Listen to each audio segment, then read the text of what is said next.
The medical pod shook hard as it fell through the red sky of Nexar Prime. Kim Tae-woo held tight to the injured soldier beside him while alarms screamed all around them. The evacuation had gone wrong, and now they were crashing on enemy land. Tae-woo knew they had maybe 2 minutes before the Vorthak forces found them. "Stay with me, Park Min-ho," Tae-woo said to the young soldier whose leg was torn open by shrapnel. Blood covered most of the pod floor, but Tae-woo kept pressure on the wound. The soldier was barely awake, and his skin was getting pale fast. The pod hit the ground hard and everything went dark for a moment. When Tae-woo opened his eyes, he could smell smoke and hear the crackling of broken electronics. His head hurt, but he was alive. He looked around and saw 3 other humans in the pod, but only Min-ho was still breathing. Tae-woo grabbed his medical bag and started working on Min-ho right away. The young man needed blood and surgery, but all Tae-woo had were basic supplies. He used his field kit to stop the bleeding and gave Min-ho a shot for the pain.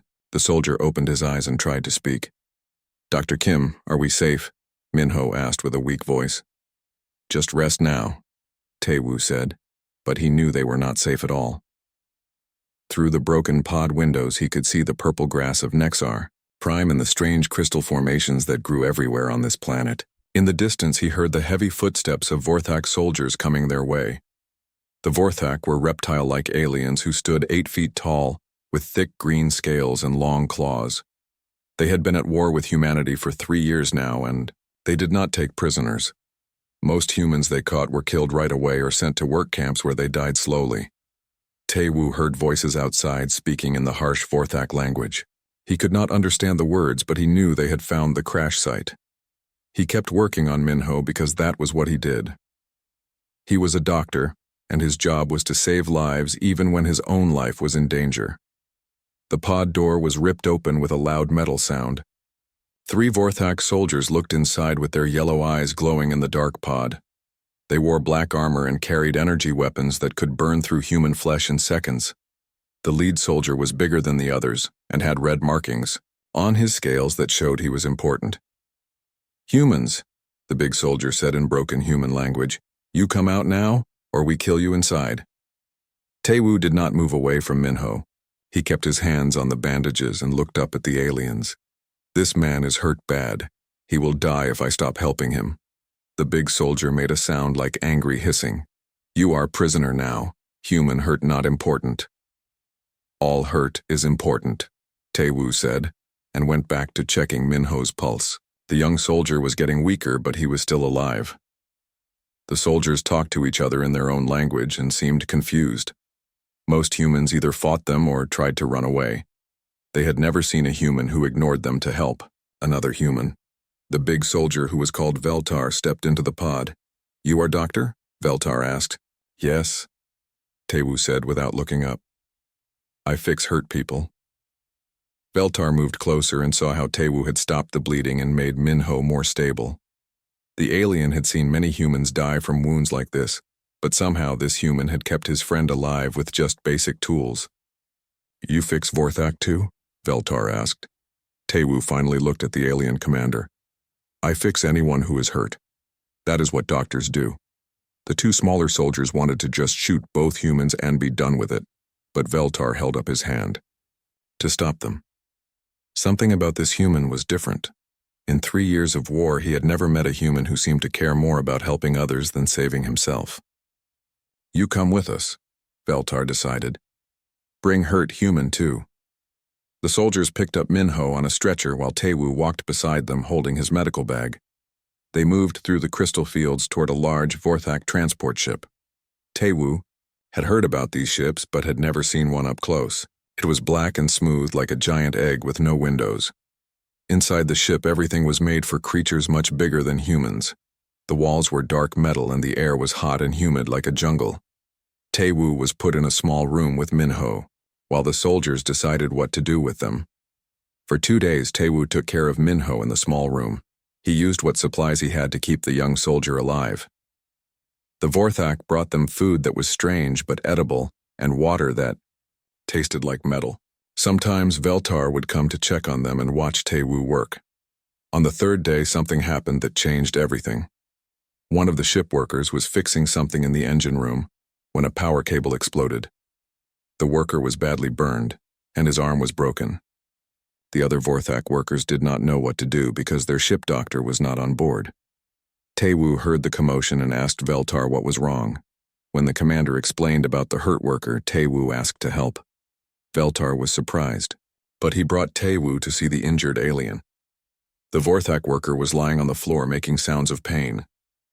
His scales were burned black in several places, and green blood was coming from his broken arm. The other workers were trying to help, but they did not know how to treat burns or broken bones. Taewoo knelt down beside the injured alien and opened his medical bag. He had treated many different kinds of wounds on human soldiers, and he could see that Vorthak bodies were not so different from human bodies. They both had blood and bones and skin that could be hurt. "I need clean water and cloth," Taewoo said to Veltar. The commander gave orders, and soon Taewoo had what he needed.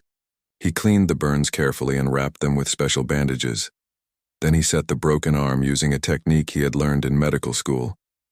The whole time, the injured worker watched him with wide yellow eyes. When Taewoo was done, the worker was no longer in pain and his wounds were properly treated. The other Vorthak workers stared at Taewoo like he had done magic. They had never seen anyone help their kind the way this small human had done. Word of what happened spread through the ship quickly. By the time they reached the main Vorthak world, every soldier and worker knew about the human doctor who had saved one of their own. Veltar began to think that maybe this human could be useful for something other than slave labor. When they landed, on the Vorthak homeworld, Taewoo saw a city unlike anything on Earth. The buildings were tall and twisted like growing plants, and everything was colored in shades of green and purple. Flying vehicles moved between the buildings without making any sound. Taewoo and Minho were taken to a processing center where new prisoners were sorted for different kinds of work. Most humans were sent to mines or factories, but Veltar had other plans. He spoke to the processing officer and arranged for both humans to be sent to the medical district instead. "Why are you helping us?" Taewoo asked Veltar before they were separated. The big alien looked at him for a long moment. "You helped my soldier when you could have stayed safe. Maybe Vorthak wrong about all humans." That night, in a small cell in the medical district, Taewoo looked after Minho, who was getting stronger each day. Through the window he could see the war, alien city with its strange lights and flying vehicles. He did not know what would happen next, but he knew one thing for sure. As long as there were beings who needed help, he would do his job as a doctor, no matter what species they were. The medical district of the Vorthak capital was nothing like the hospitals Taewoo knew on Earth. The walls were made of some kind of living crystal that glowed softly, and the air smelled like flowers mixed with chemicals. Everything was built for creatures much larger than humans, so Taewoo had to climb steps that were too high and reach for things that were too far away. Dr. Zekarath was the head of the medical district, and he was not happy about having humans in his facility. He was older than most Vorthak, with silver streaks in his green scales and scars on his arms from his younger days as a warrior. When Veltar brought Taewoo to him, Zekarath made it clear that he thought this was a waste of time. "This small creature cannot possibly understand Vorthak medicine," Zekarath said to Veltar while looking at Taewoo like he was an interesting bug. "What can a primitive species teach us about healing?" "Maybe nothing," Veltar replied. "But he saved Korth's life on the ship when your doctors were not there." Zekarath examined the injured worker Korth and had to admit the human had done good work. The burns were healing well and the broken arm was set perfectly. Still, he was not convinced that this was anything more than luck.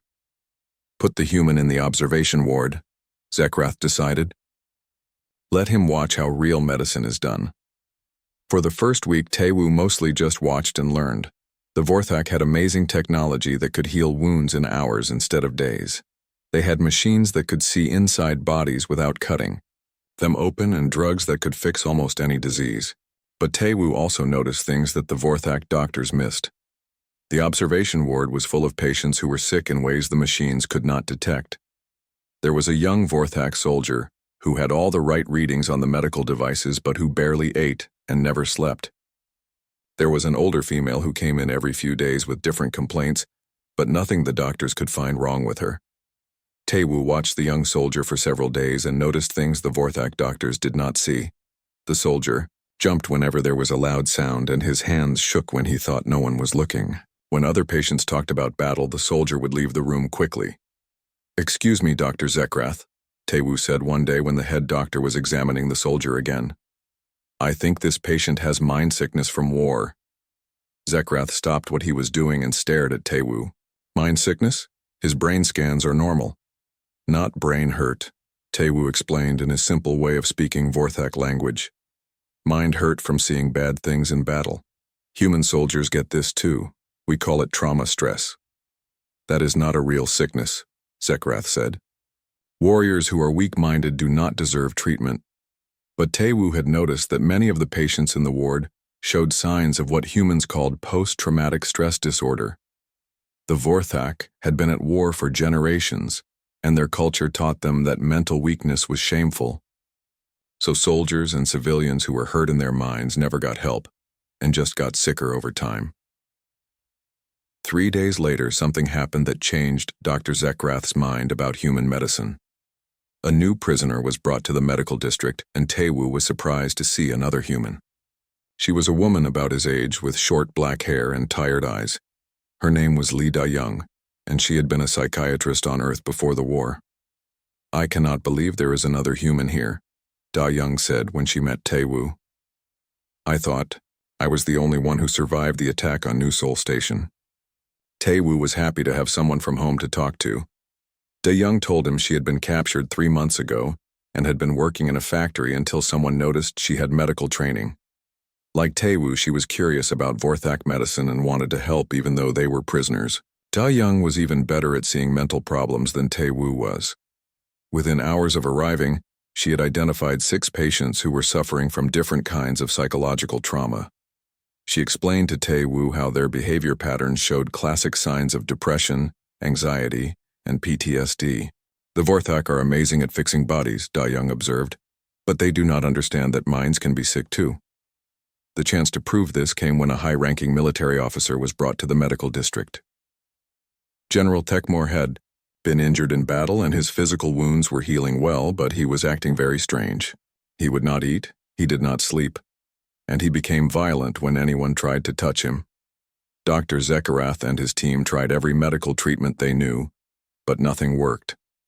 The general was getting worse each day, and the Vorthak doctors were worried they might lose such an important patient. They had tried brain scans and blood tests and every drug in their facility, but General Tekmor continued to decline. Taewoo asked Dr. Zekrath if he and Da-young could observe the patient. The head doctor was desperate enough to try anything, so he agreed. The 2 humans watched General Tekmor for several hours and quickly saw what the Vorthak doctors had missed. "He has survivor guilt," Da-young whispered to Taewoo, "and severe anxiety from losing his unit in battle. Look how he checks the exits in every room and won't let anyone approach from behind. His body healed, but his mind is still fighting the war," Taewoo agreed. They asked Dr. Zekrath for permission to try a treatment that did not use any drugs or machines. Instead, they wanted to talk to the general and help him process his traumatic memories. Zekrath thought this was ridiculous, but he had no other options left. Da-young spent hours with General Tekmor talking about what had happened in his last battle. She used techniques she had learned on Earth to help him face his fears and guilt. Taewoo helped by creating a calm environment and monitoring the general's physical signs of stress. Slowly, over several days, General Tekmor began to improve. He started eating again and was able to sleep for a few hours at a time.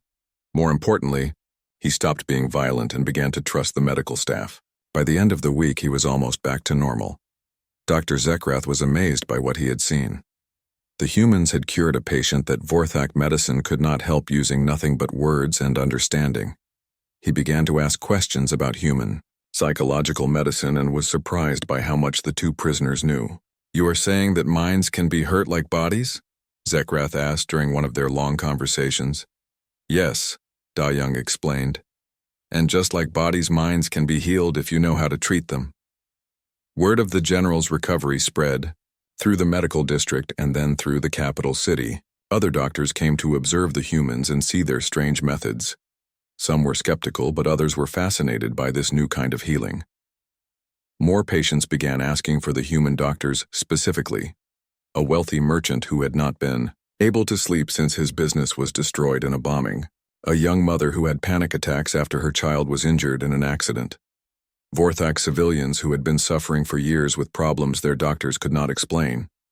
Tae-woo and Da-young found themselves working longer hours treating more patients. They were still prisoners, but they were prisoners with a purpose. They began training other medical staff in basic psychological techniques and sharing their knowledge freely. Dr. Zekrath started meeting with them every day to learn more about human medicine. He was particularly interested in how humans understood the connection between mind and body. The Vorthak had always treated them as separate things, but the humans showed how they affected each other. "Your people are more advanced than we thought," Zekrath admitted to Tae-woo one evening. "We focused so much on technology that we forgot about the mind." A new human translator named Choi Hyun-soo was brought to help with communication. He had been a language teacher before the war and was good at helping the doctors explain complex ideas to their Vorthak colleagues. With better communication, their success rate improved even more. Within 2 months, the human medical team was seeing patients from all over the capital. They had gone from being curious prisoners to respected healers. Some Vorthak still looked down on them, but many others began to see humans differently.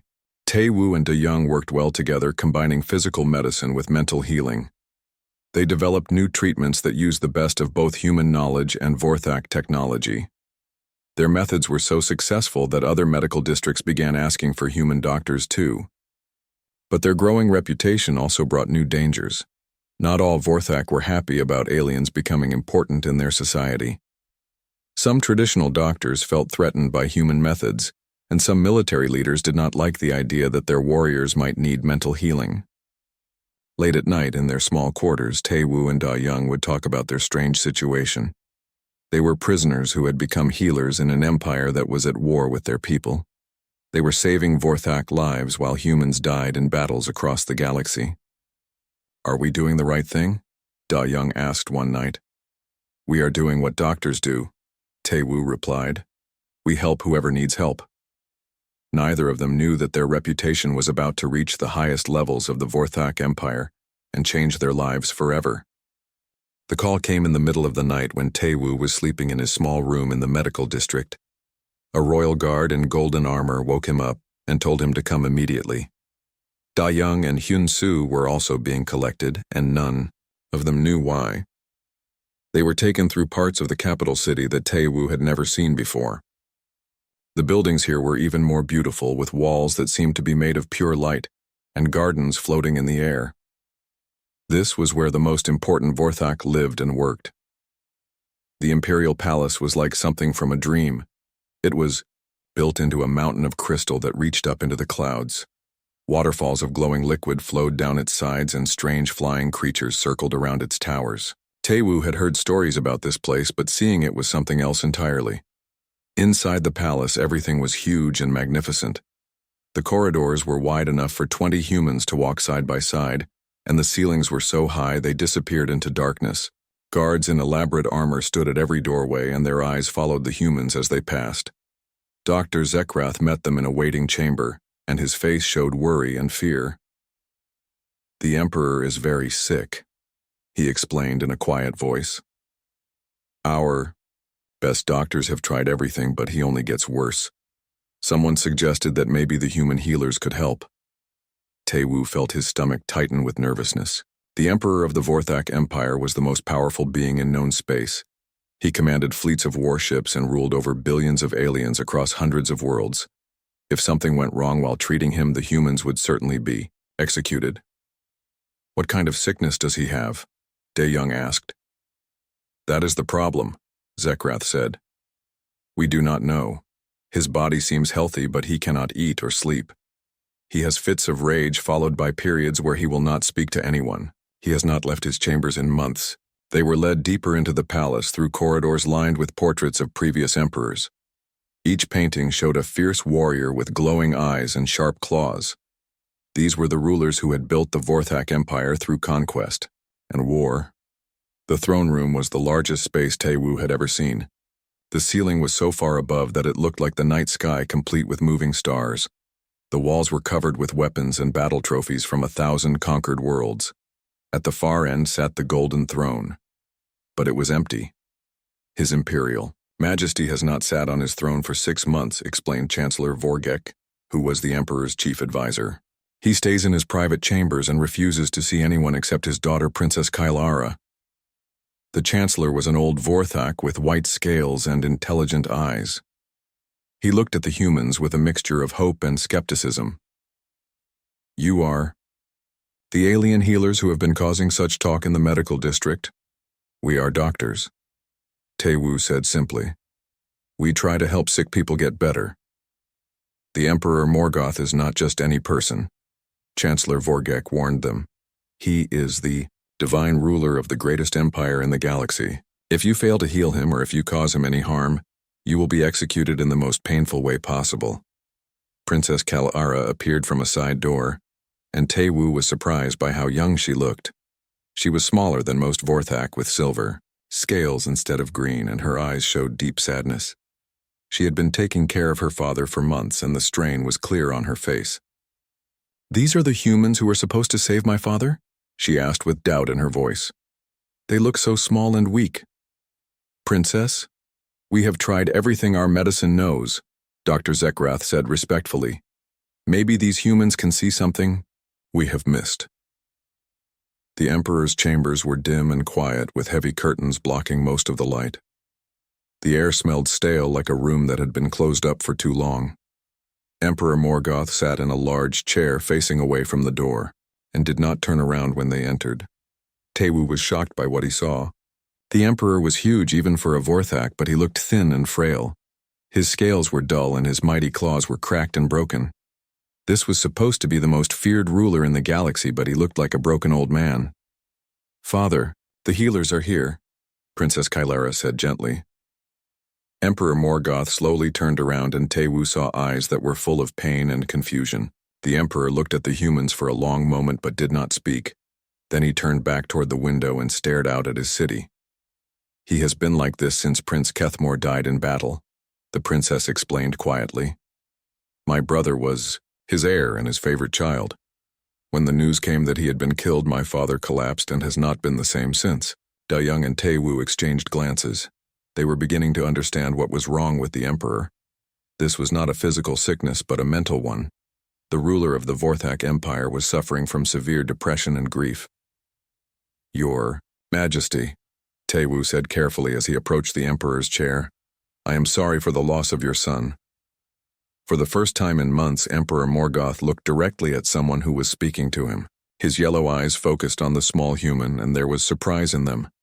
No one had mentioned his son's death for weeks because it made him violent. You knew my son? The Emperor asked in a voice that was barely above a whisper. No, Your Majesty, but I know what it feels like to lose someone important. I lost many friends in the war. The Emperor studied Taewoo's face and seemed to see something there that interested him. You are one of the humans we are fighting. Yes, Your Majesty. Then why do you care about my pain? Taewoo thought carefully about how to answer. Because pain is pain no matter who feels it, and no father should have to lose his child. For the next hour, Taewoo and Dayoung observed the Emperor while the princess told them more about how he had changed. They learned that Morgoth had not eaten a full meal in months and only slept for a few minutes at a time. He had fits of rage where he would break things, and then periods where he would not move or speak for hours. The humans also learned about Prince Kethmore and how close he had been to his father. The prince had been a military genius and a kind ruler who was loved by his people. He had died leading a charge against human forces on a distant world, and his body had never been recovered. The Emperor blames himself for his son's death, Princess Kylara explained. He thinks he should have forbidden Kethmore from going to battle. Dayoung recognized the symptoms immediately. The Emperor was suffering from complicated grief, complicated by depression and probably some trauma from his own experiences in war. The Vorthak medical team had been treating his body, but completely ignoring his mind. We need to talk to His Majesty about his son, Dayoung told the princess, and about his feelings of guilt and loss. That is impossible, Princess Kylara said. He becomes violent when anyone mentions Kethmore. That is because no one has helped him process his grief properly, Tae-woo explained. In human medicine, we know that avoiding painful memories makes them worse, not better. The palace doctors and advisors were not happy about the humans' suggestion. Traditional Vorthak culture taught that rulers should be strong and never show weakness. The idea that their emperor needed to talk about his feelings was almost insulting to them, but Chancellor Vorgek was desperate. The empire needed its ruler to be functional, and right now Morgoth could barely take care of himself. "What exactly are you proposing?" he asked the humans. "We want to help His Majesty work through his grief and depression," Da-young explained. "It will take time and he will need to trust us enough to talk about painful subjects." "And if you fail?" Princess Kailara asked. "Then we will be executed as promised," Tae-woo said calmly. "But if we do nothing, His Majesty will continue to get worse." They were given 3 days to show improvement in the Emperor's condition. If there was no progress by then, the humans would be killed and their bodies would be thrown to the war beasts. As an example to other prisoners, the first day was the hardest. Emperor Morgoth would not speak to them at all and became agitated when they tried to ask about his son. But Tae-woo and Da-young were patient and persistent. They talked about their own losses and their own experiences with grief. Slowly, the Emperor began to listen to them, and occasionally he would ask a question or make a comment. By the second day, he was having short conversations with them about topics that were not related to his son or his illness. On the third day, something changed. Emperor Morgoth began to talk about Prince Kethmore and the guilt he felt about his death. He cried for the first time since the news had come, and the humans helped him understand that his grief was normal and that he was not to blame for what had happened. That evening, the Emperor ate his first full meal in months and slept for 6 hours straight. When he woke up the next morning, he asked to see reports about the Empire's affairs for the first time since his son's death. Chancellor Vorgek and Princess Kailara were amazed by the change in their ruler. He was still grieving and still sad, but he was no longer lost in despair. The humans had somehow brought their emperor back from the edge of madness, using nothing but words and understanding. 3 months after healing the emperor, Tae-woo found himself in a position he had never imagined possible. He was sitting in the Imperial Council chamber, giving advice about medical policy to the rulers of the Vorthak Empire.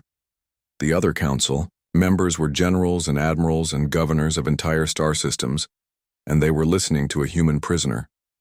Emperor Morgoth had recovered beyond all expectations.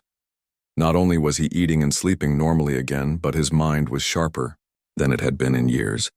He was making better decisions, and his advisors noticed that he seemed more thoughtful and less prone to angry outbursts. The treatment had changed him in ways that went far beyond curing his depression. The human healers will establish medical training centers on 12 worlds throughout the Empire, the Emperor announced during one council meeting. They will teach our doctors these new methods of mind healing. Some of the council members were not happy about this decision. General Tekmor, who commanded the Empire's largest fleet, was particularly opposed to the idea. "Your Majesty, these are our enemies," he said. "How can we trust them with such important responsibilities?" "Because they saved my life when our own doctors failed," the Emperor replied firmly. "And because they have proven their loyalty through their actions." It was true that the humans had been given privileges that no prisoners had ever received. They lived in comfortable quarters in the palace and could move freely throughout the capital. They dined with important officials and advised the emperor on matters of state, but Tae-woo sometimes wondered if this was really freedom, or just a more comfortable kind of captivity. Dae-young had thrown herself into the work of training Vorthak doctors in psychological medicine. She spent her days teaching classes and writing guides about human mental health techniques. She was particularly excited about working with Dr. Han Ji-won, a young Vorthak physician who was eager to learn everything she could about treating trauma and depression. The Vorthak have been fighting wars for so long that their entire society suffers from psychological damage, Da-young explained to Tae-woo one evening. But they do not even have words in their language for most mental health conditions. "Can we really help them change thousands of years of culture?"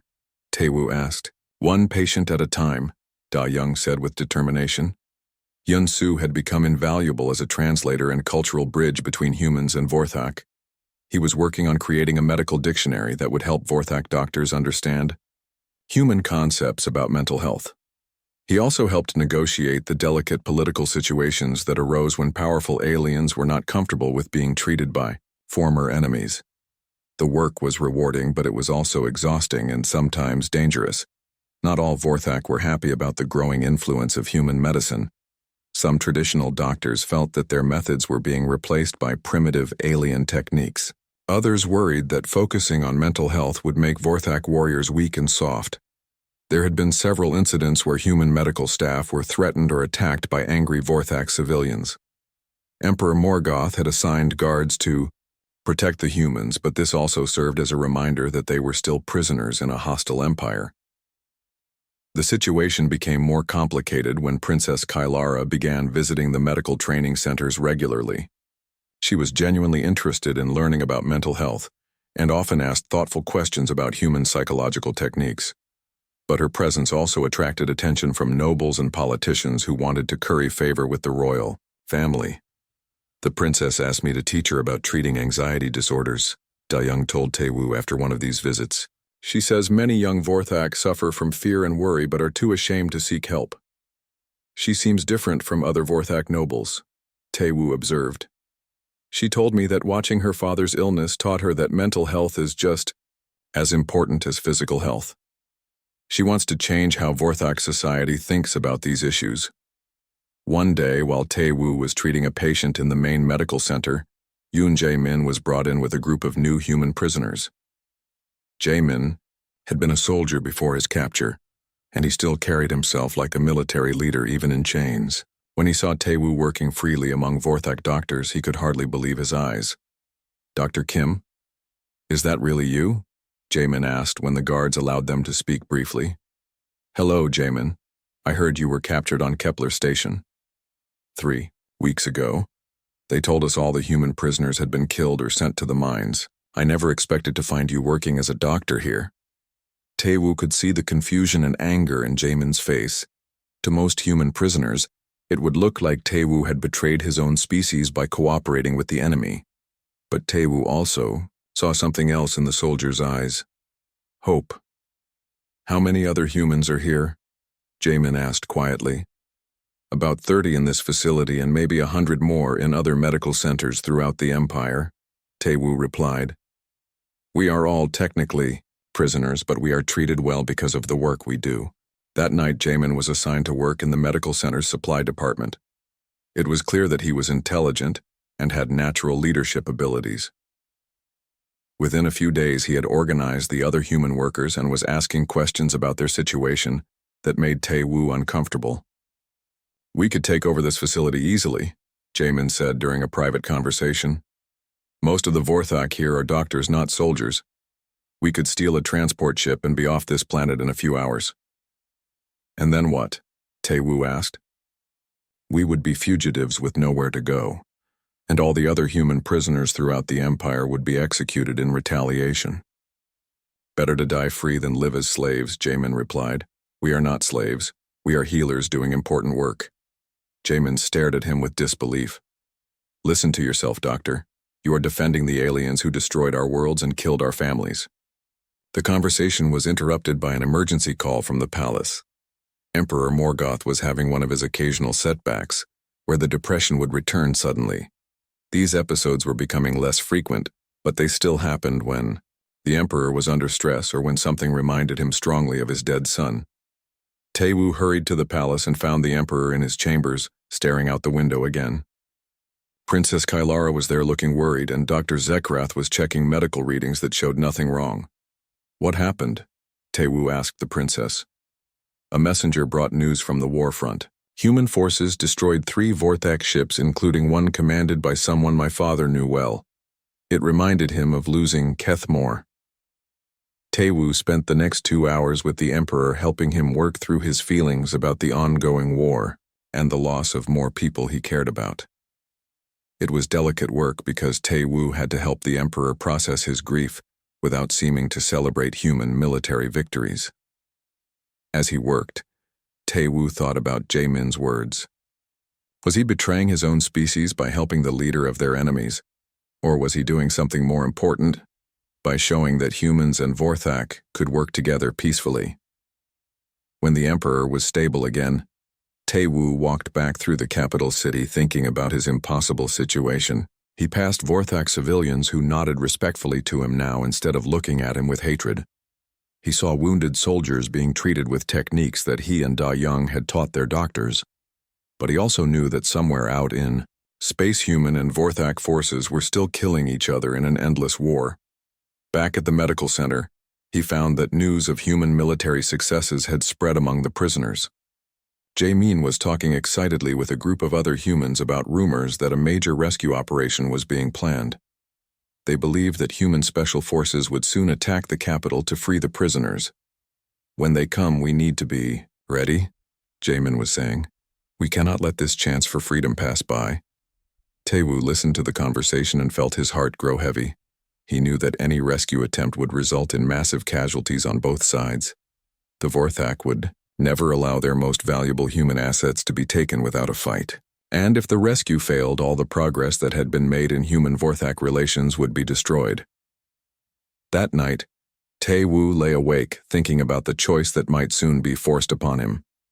If human forces came to rescue the prisoners, would he go with them back to the war? Or would he stay and continue the healing work that had become his life's purpose? He thought about Minho, who had recovered completely and was now working as a medical assistant. He thought about the hundreds of Vorthak patients whose lives had been saved or improved by human medical techniques. He thought about Princess Kilara and her dream of changing Vorthak society to be more accepting of mental health treatment.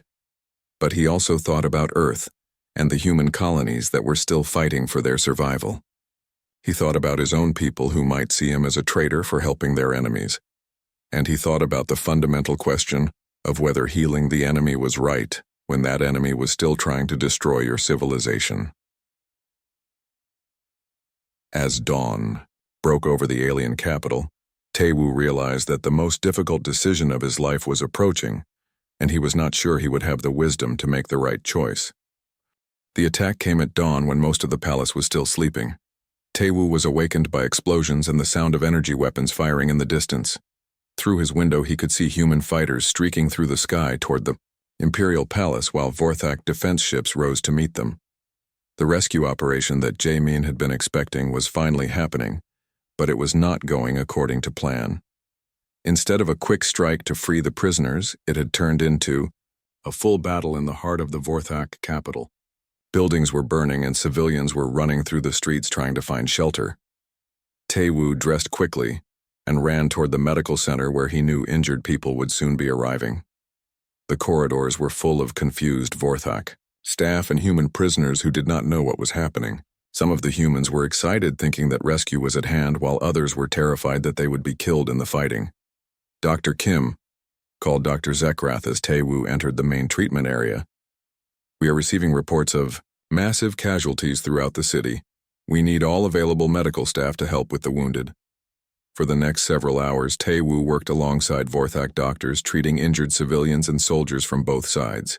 Human commandos, with burns from energy weapons, lay on tables next to Vorthak pilots with broken bones from crashed fighters. In the medical center, the war stopped and everyone was just a patient who needed help. Da Young and Hyunsu were also working frantically to save lives. They had no time to think about rescue or freedom when people were bleeding and dying around them. The training they had given to Vorthak medical staff over the past months proved invaluable, as doctors who understood both human and alien physiology worked together to treat the wounded. Around midday, the fighting moved closer to the palace complex. Explosions shook the medical center and several windows were blown out by the shock waves.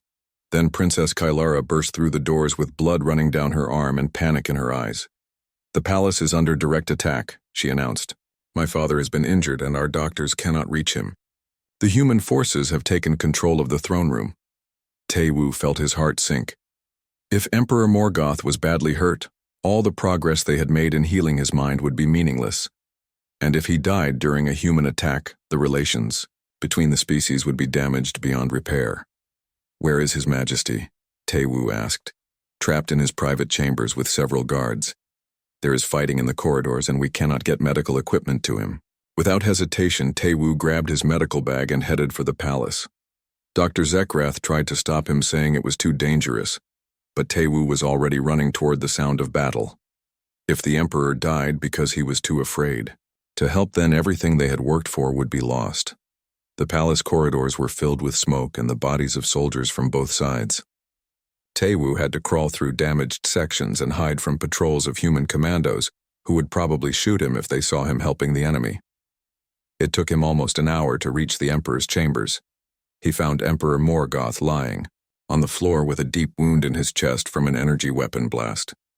Several Vorthak guards had died protecting him, and 2 more were badly injured. The Emperor was conscious but losing blood fast, and his breathing was becoming weak.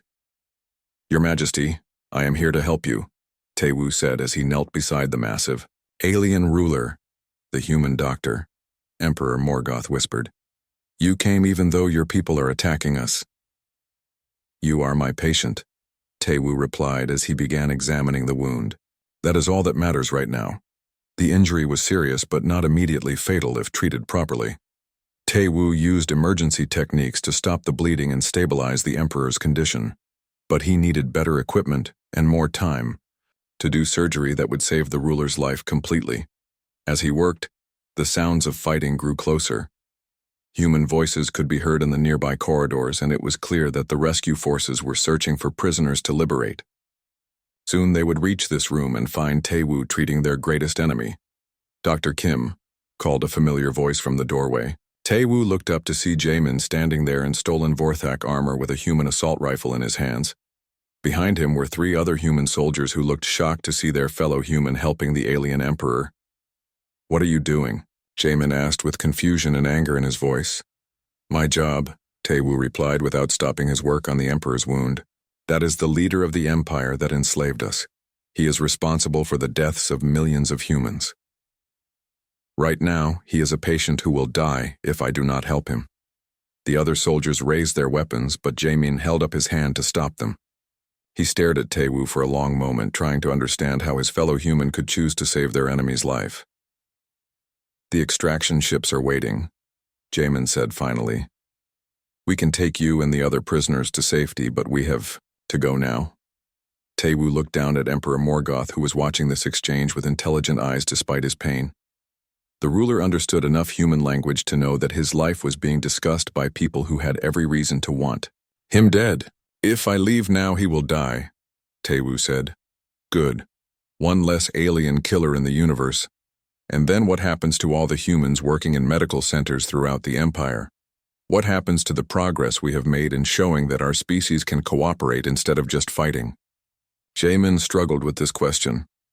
He was a soldier trained to think about military objectives and enemy casualties.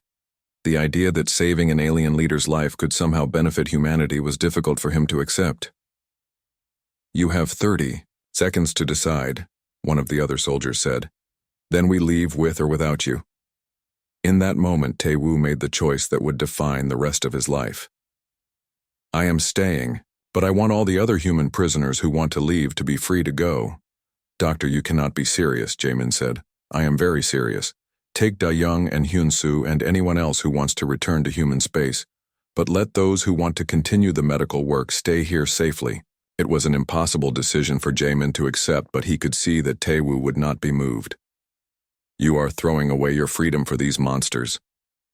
"I am choosing to continue work that could end this war eventually." The human soldiers left to complete their extraction mission while Tae-woo continued treating the Emperor.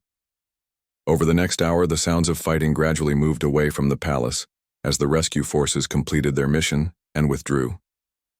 The operation had been partially successful, but at a high cost in casualties on both sides. When Vorthak medical teams finally reached the Emperor's chambers, they found their ruler alive and stable, thanks to Tae-woo's emergency treatment. Word of what the human doctor had done spread quickly through the palace and then throughout the capital. Even Vorthak, who had been suspicious of human influence, were amazed that a prisoner had risked his freedom to save their Emperor's life. In Irone, the days that followed the failed rescue attempt, Tae-woo learned that about half of the human medical staff had chosen to leave with the extraction teams. Day Young had gone back to human space but promised to continue developing psychological medicine that could help both species. Hyun Soo had also left, but he had trained several Vorthak translators who could continue his work. Those humans who stayed found their status changed completely. They were no longer prisoners but honored guests of the Empire. Emperor Morgoth, recovering quickly from his injuries, issued a decree making Tae-woo the first alien to hold the position of chief medical advisor to the throne. "You saved my life when you could have chosen freedom," the Emperor said during a private meeting. "I will never forget that choice, and neither will my people." Tae-woo was given resources to establish medical academies on a dozen worlds throughout the Empire. These schools would train doctors of all species in the techniques that combined human psychological understanding with Vorthak medical technology. Students came from across the galaxy to learn from the human who had revolutionized alien medicine. Song Mi-young was a young human doctor who had chosen to stay and work in the new medical system. She had been inspired by what Tai-woo and Da-young had accomplished and wanted to be part of the growing movement to heal minds as well as bodies. Under Tae-woo's guidance, she became an expert in treating combat trauma among alien soldiers. Even more surprising was the development of Vorthak students, who embraced human medical techniques completely. Velkara was a young alien who had grown up hearing stories about the human healers. She studied under Tae-woo directly and showed remarkable skill in understanding both the physical and psychological needs of patients from different species. The war between humans and Vorthak continued in distant parts of the galaxy, but something fundamental had changed in the heart of the Empire. There were now thousands of Vorthak doctors who had been trained by humans and who understood that their former enemies were not the monsters they had been taught to believe. Princess Kylara had become one of the strongest supporters of the new medical approach. She worked closely with Tae-woo to develop policies that would make mental health treatment available to all citizens of the